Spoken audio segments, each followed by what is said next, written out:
Hello student, class 7th, welcome to Exam Time Maths Academy. जैसे मैंने बोला था कि मैं एक दूसरी वीडियो बनाऊंगा जिसमें बहुत ज़्यादा जो इम्पोर्टेंट क्वेश्चंस हैं जो कई बार रिपीट होते हैं अलग अलग सैम्पल पेपर से मैंने इनको लिया है। आइए इस क्वेश्चंस को सॉल्व करते हैं। देखिए, पहला जो क्वेश्चन है वो है, if area of triangle is 42 centimeter square and its base is 6 centimeter, then find its height। इस तरह का क्वेश्चन आपको एग्जाम में देखने को मिलेगा। तो आपने सॉल्यूशन फर्स्ट, आपके पास जो ट्राइंगल है आपने पहले इसको ड्रॉ कर लेना। इस ट्राइंगल का आपने नाम दे देना है ABC। जो भी फिगर आपको बोलता है आप उसको पहले ड्रॉ कर लीजिए। अब इस ट्राइंगल का जो एरिया है, एरिया ऑफ ट्राइंगल, ये आपको गिवन है यहाँ पर 42 सेंटीमीटर स्क्वायर। अब आपको इसका बेस जो दे रखा है वो दे रखा है 6 सेंटीमीटर और आपसे इसे कह रहा है कि इसकी हाइट को कैलकुलेट करो। तो आप जानते हैं आपके हिसाब से जो एरिया होता है 1/2 बेस इंटू हाइट होता है, तो ये आपका यहाँ पर 42 हो जाएगा। अब अपनी सारी वैल्यू जो आपको दे रखी है, बेस आपको 6 गिवन है, हाइट आपको निकालनी है, तो ये 42। अब आप यहां से 2 1 जा 2, 2 3 जा 6, 3 multiply h equal to 42, h equal to हो गया हमारे पास 42/3। जब आप इसे कैंसिल करेंगे 3 1 जा 3, 3 4 जा 12, यानी h की जो वैल्यू आएगी वो आपके पास 14 सेंटीमीटर आएगी और इसको आप बॉक्स में बंद कर देंगे। ये आपका आंसर हो जाएगा। अगला क्वेश्चन है, इस तरह से आपसे कोई भी क्वेश्चन पूछ सकता है, चाहे वो रेक्टेंगल का एरिया देगा तो आपने यहाँ पर लेफ्ट हैंड साइड में रेक्टेंगल का एरिया का फार्मूला जो होता है वो लिखना है और जो एक्चुअल दे रखा है वो, और जो आपको एल या वी दे रखी होगी और आपसे एक वैल्यू निकालने के लिए पूछेगा, तो आप इस तरह से भी कर सकते हैं। क्वेश्चन नंबर जो दूसरा है, देखिए आपके चैप्टर में जब हम एंगल्स वाला क्वेश्चंस करते हैं तो उसमें एक पाइथागोरस थ्योरम है, उसके बिहाफ पे क्वेश्चन सॉल्व होगा आपका। इसमें एक ट्रायंगल दे रखा है आपको और यहाँ 90 का सिंबल बन रखा है। आप अपनी मर्जी से इसका नाम ABC दे दीजिए। अब यहाँ पर उसके इन्हें बोला कि ये x है और ये 7 मीटर है और ये 24 मीटर है। तो आपने ध्यान से इसको C, इसको A और इसको B कंसीडर कर लेना है। और आप जानते हैं कि भाई Pythagoras theorem C² equal to 90 की जो सामने साइड होती है वो हाइपोटेन्यूस होती है, तो उसको हम C से रिप्रेजेंट कर रहे हैं। यहाँ पर C² equal to A² plus B²। ये आपने फॉर्मूला ध्यान रखना है। अब सारी जो वैल्यूज हैं वो पुट कर देनी है। C² यानी x⁻² इक्वल टू 24 का स्क्वायर प्लस 7 का स्क्वायर, x² इक्वल टू, जब 24 का स्क्वायर करेंगे हम तो हमारे पास आएगा 5 7 6 और यहाँ पे जब हम इसको स्क्वायर करेंगे तो ये आएगा आपका 49। आपको 1 से लेके 20 तक के सारे स्क्वायर याद होने चाहिए और 25 तक स्क्वायर याद होने चाहिए सारे और उनके स्क्वायर रूट भी। अब देखिए यहाँ पर स्क्वायर जब आपने इसको प्लस किया तो ये आपके पास आया 625 और x जो है अंडर रूट, स्क्वायर यहाँ जाके अंडर रूट हो जाएगा 625। अब आपको अगर स्क्वायर याद है तो अच्छा है, अगर नहीं है तो आप स्क्वायर इस तरह से यहाँ पर 625 को जब आप करोगे 5 5 जा 5 1 जा 5, तो यहाँ पर ये आएगा। फिर 5 से करेंगे तो आप यहाँ पर 25, फिर 5 से करेंगे आप यहाँ पर 5, फिर 5 से करेंगे यहाँ पर 5। तो दो के जब पेयर बन जाते हैं तो आप देख रहे हैं 5⁻² और 5⁻², तो यानी ये 5 × 5 यानी 25 आपका जो होगा वो आंसर हो जाएगा। यानी सीधे आपसे कहना ये चाहता हूँ कि 6 to 5 का जो स्क्वायर रूट होता है वो 25 होता है। आपने सीधे इसका आंसर लिख देना है 25 मीटर। अगर सेंटीमीटर है तो सेंटीमीटर, मीटर है तो मीटर। इस बेस पे आपसे अलग अलग तरह के क्वेश्चन पूछे जाते हैं। जैसे मान लीजिए आपको यहाँ पर x यहाँ पर वैल्यू दे रखी होगी, आपसे यहाँ पर x पूछ लेगा या फिर आपसे BC पूछ लेगा। बट आपने ध्यान रखना है कि पाइथागोरस का जो आपका थ्योरम है वो क्या होता है, सी स्क्वायर, यानी ये हाइपोटेनियस है, ये बेस है आपका, और ये आपका परपेंडिकुलर है। जो हाइपोटेनियस का स्क्वायर होता है वो आपका बेस का स्क्वायर और परपेंडिकुलर स्क्वायर के बराबर होता है। आइए नेक्स्ट क्वेश्चन करते हैं। क्वेश्चन नंबर जो थर्ड है वो अपने आप में इम्पोर्टेंट है। पेपर में अगर आपकी मेंसुरेशन आ रही है तो ये क्वेश्चन आपसे जरूर पूछा जाता है, और बच्चे इसमें बहुत ज़्यादा कंफ्यूज रहते हैं। वो आपसे मोड पूछता है, बच्चे मीन निकाल के आते हैं। अब वो आपसे मीडियन पूछता है तो वो बच्चे अलग अलग तरह के आंसर निकाल के आते हैं। देखिए आपके पास यहाँ पर एक डाटा दे रखा है आपको। सबसे पहले आपने इसको असेंडिंग ऑर्डर में लगा लेना है। जब आप असेंडिंग ऑर्डर में लगाएंगे, असेंडिंग ऑर्डर का मतलब होता है सबसे पहले छोटा नंबर, फिर सबसे पहले आपने असेंडिंग ऑर्डर लगाना है। असेंडिंग ऑर्डर में क्या होता है, सबसे पहले छोटा नंबर आएगा, फिर बड़ा नंबर आएगा, फिर उससे बड़ा नंबर आएगा, फिर उससे बड़ा नंबर आएगा। ये आपके पास यहाँ पर सबसे छोटा नंबर जो है वो 0 है। 0 के बाद आपके पास 2 है, फिर आपके पास 3 है, फिर आपके पास 3 है, और फिर से आपके पास 3 है, फिर आपके पास 4, फिर आपके पास 5 है। बाद में आप सारे नंबर को कैलकुलेट कर लीजिएगा। 1 2 3 4 5 6 7 7 नंबर है। 1 2 3 4 5 6 7। कई बार हमसे नंबर छूट जाते तो हमारा आंसर गलत हो जाएगा। अब देखिए इसके अंदर एक एक करके करते हैं। मोड, मोड को ध्यान दीजिएगा। मोड क्या होता है, इसे हिंदी में बोलते हैं बहुलक। जो मोड होता है वो सबसे ज्यादा बार जो नंबर रिपीट होता है उसे बोलते हैं, यानी maximum time repeated number. Example के तौर पे आपके पास दिखाई दे रहा है आपको, जो आपका असेंडिंग ऑर्डर लगा है तो 3 जो है वो 3 टाइम्स आया है, तो हमारे पास जो मोड होगा वो हमारा 3 हो जाएगा। बाकी सारे नंबर एक ही बार आए हैं तो वो मोड नहीं होंगे। क्वेश्चन नंबर जो सेकंड है वो आपसे पूछ रहा है कि मीन निकालिए। तो मीन, इसे हिंदी में बोलते हैं माध्य। तो मीन निकालने का सबसे फॉर्मूला आप पहले पुट करेंगे। सबसे पहले तो यहां पर sum of all observation upon count of observation. अब देखिए यहां पर आपके पास जो ऑब्जर्वेशन है उन सबको प्लस करिए। जब आप इन सबको प्लस करेंगे इस तरह से, बच्चे ध्यान से देखिएगा, यहाँ प्लस का साइन आएगा। बच्चे ऊपर सेम की सेम सीरीज उतार देते हैं कोमा लगाकर, तो वो गलती नहीं करनी है आपने। यहाँ पर प्लस का साइन आपने लिखना है और नीचे सारे नंबर को काउंट करके आपने लिख देना है 7। तो आप देख पा रहे हैं यहाँ पर ये आपके पास जो है इन सब का जब सम करेंगे तो आपके पास 5 और 5 10 10 16 16, और ये आपके पास सबका ऐड करने के बाद 20/7। अब इसको आप जब डिवाइड करेंगे तो 7 1 7, 7 2 14। जब आप यहाँ पर आप डिवाइड करेंगे 7 1 7, 7 2 14। अब यहाँ पर हमारे पास जो बचेगा 6, फिर 0, 7 8 56, और हमारे पास 0 बचेगा फिर 56, यहाँ पर 4, फिर 0, 7 5 35। तो हमारे पास जो नंबर आएगा 2.85 आएगा, यानी जो आपके पास मीन आया है वो आया है आपके पास 2.85। क्वेश्चन नंबर जो थर्ड है वो आपसे मीडियन पूछ रहा है। देखिए मीडियन निकालने का, यानी इसे हिंदी में बोलते हैं माध्यक। मीडियन निकालने का डायरेक्ट तरीका होता है, सबसे पहले आप नंबर काउंट कीजिए 1 2 3 4 5 6 7।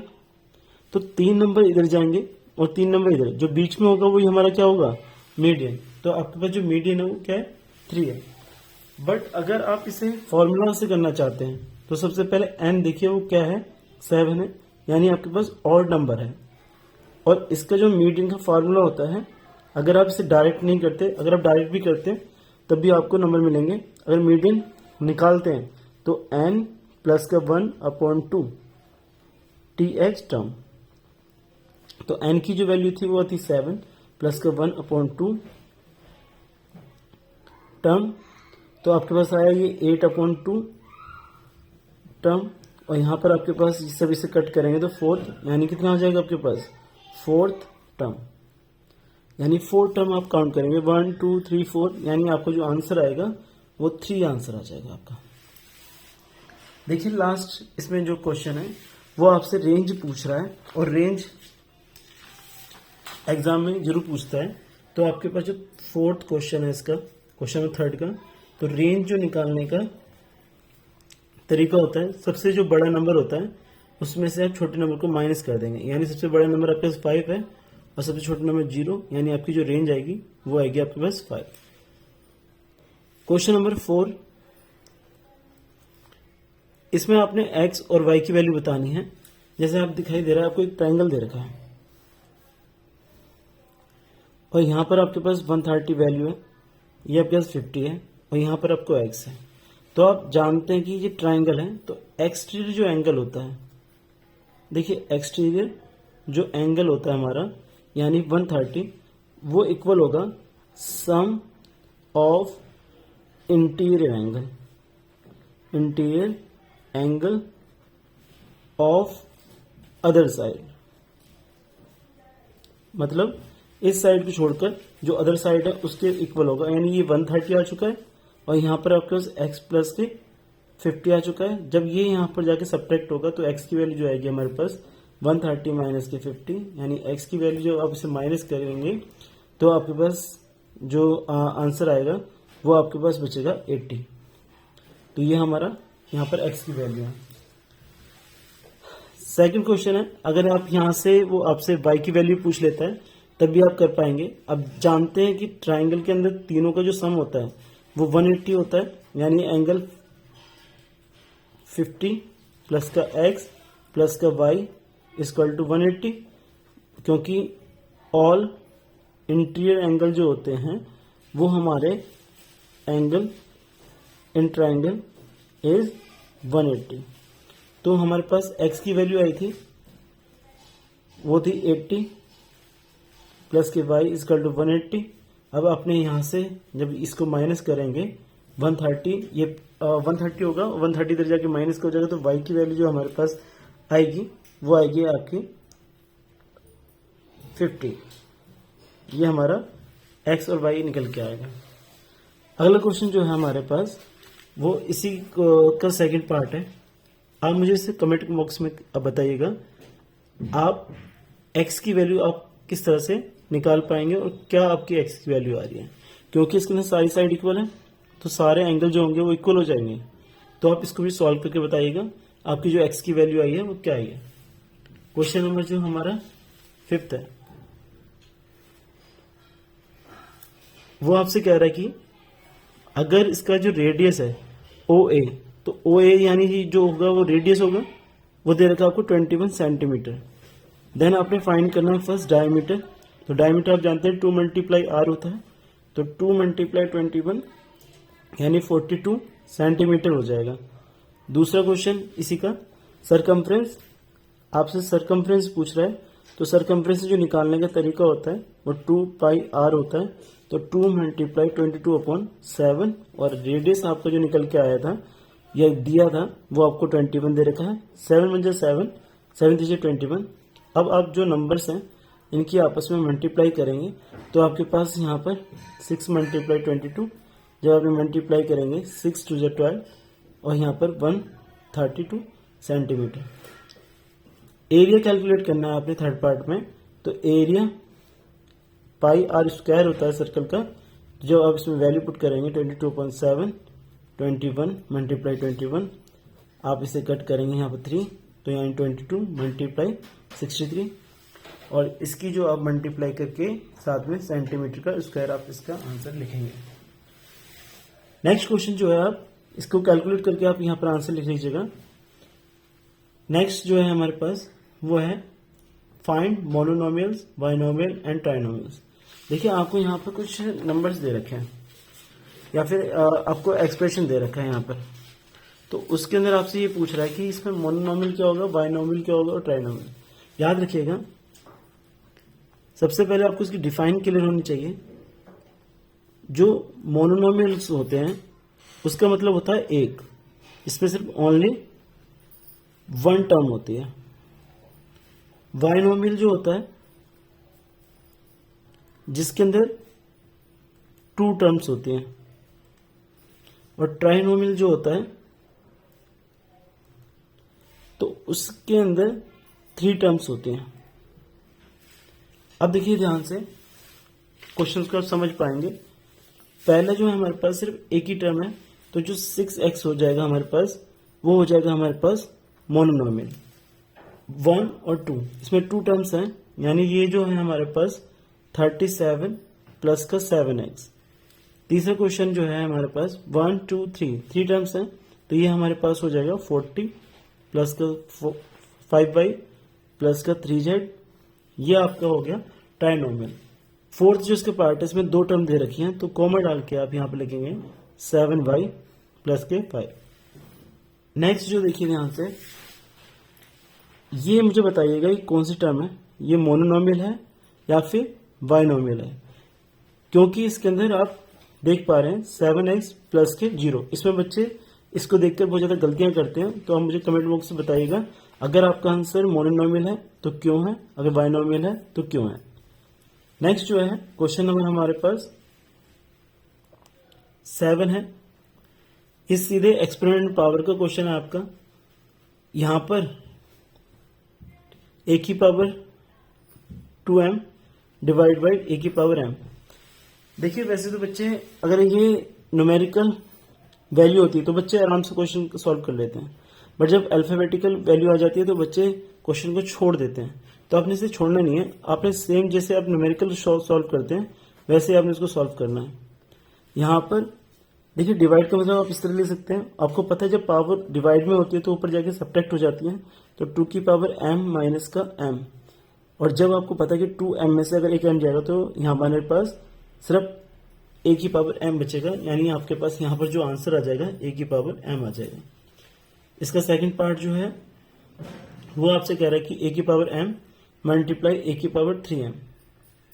आपको पता है कि अगर मल्टीप्लाई में जो है बेस सेम होते हैं तो आपकी पावर जो होती है वो प्लस हो जाती है। तो हमारे पास यहाँ पर हो जाएगा a की पावर 4m 3m और इसका भी कुछ नहीं तो 1m, यानी ये कितना हो गया a की पावर 4m। नेक्स्ट जो क्वेश्चन है क्वेश्चन नंबर 8। आपसे एक आपको एक्सप्रेशन दे रखा है एल्जेब्रिक, और आपको x की वैल्यू दे रखी है 5, v की वैल्यू दे रखी है 3 और a की वैल्यू दे रखी है -3 और y की वैल्यू दे रखी है -2। तो फाइंड करने के लिए बोल रहा है, फाइंड करना है आपने x स्क्वायर प्लस का 7y प्लस का 3a प्लस का 2b।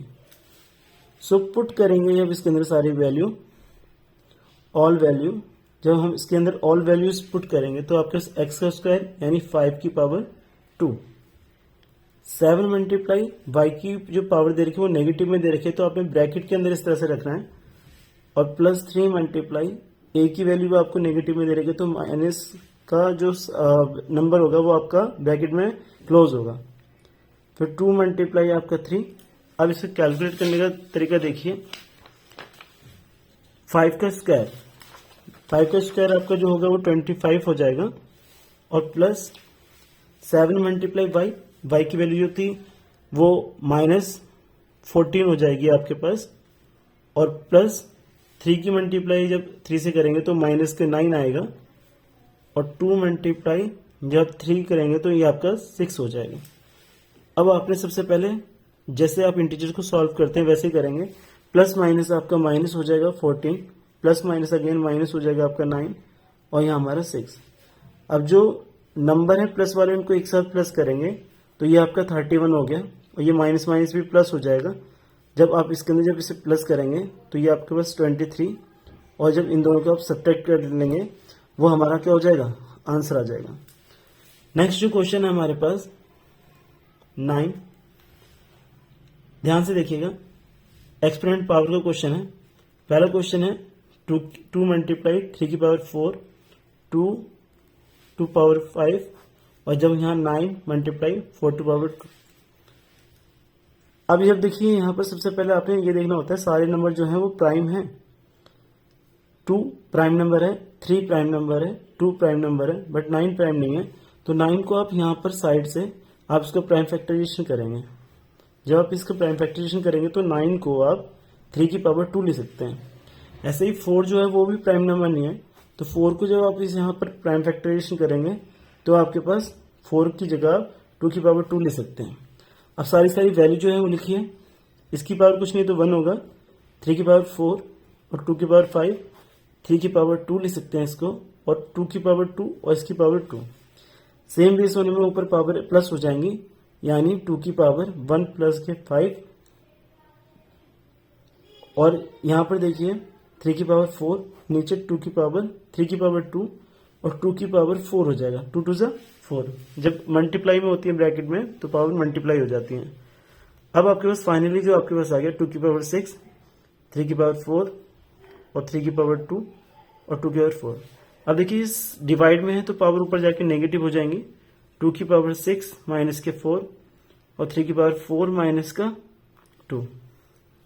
तो आपके पास जो फाइनल आंसर आया है 2 की पावर 2 और 3 की पावर 2, ये हमारा आंसर आ जाएगा। सिंप्लीफाई करना था आपने इसको। देखिए नेक्स्ट क्वेश्चन जो है आपका वो है 6 की पावर 2 और 3 की पावर 2 और 2 की पावर 2। इसका आंसर आप मुझे कमेंट बॉक्स में बताइए कि आपका क्या है। देखिए अगर आपको वीडियो समझ में आ रही है तो चैनल को लाइक और सब्सक्राइब कीजिएगा। इसके अलावा कुछ कॉन्सेप्ट हैं जो मैं आपको बताना चाह रहा हूँ। आपके एग्जाम में 1 वर्ड में या फिर एमसीक्यू में कई क्वेश्चंस पूछे जाते हैं इससे रिलेटेड। एक्यूट एंगल किसे कहते हैं? 0 से 90 के बीच में जितने भी एंगल्स होते हैं उससे एक्यूट एंगल बोलते हैं। राइट एंगल जो एग्जैक्टली 90 डिग्री का होता है उसका सिंबल इस तरह से आप रिप्रेजेंट करते हैं। स्ट्रेट एंगल जिसकी वैल्यू 180 डिग्री होती है। रिफ्लेक्स एंगल जो ग्रेटर देन जो होता है 180 से। ऑब्ट्यूज 90 और 180 के बीच के जो एंगल्स होते हैं वो आपके ऑब्ट्यूज कहलाते हैं। इसके अलावा कॉम्प्लीमेंट्री एंगल और सप्लीमेंट्री एंगल क्या होते हैं? तो कॉम्प्लीमेंट्री का आप जानते हैं कि जिसका सम 90 डिग्री होता है उसे हम कॉम्प्लीमेंट्री बोलेंगे, और जिसका सम 180 डिग्री होता है उसे हम सप्लीमेंट्री कहते हैं। बच्चे इसमें बहुत ज़्यादा कंफ्यूज रहते हैं, तो इसको ध्यान से देखिएगा। Thank you class.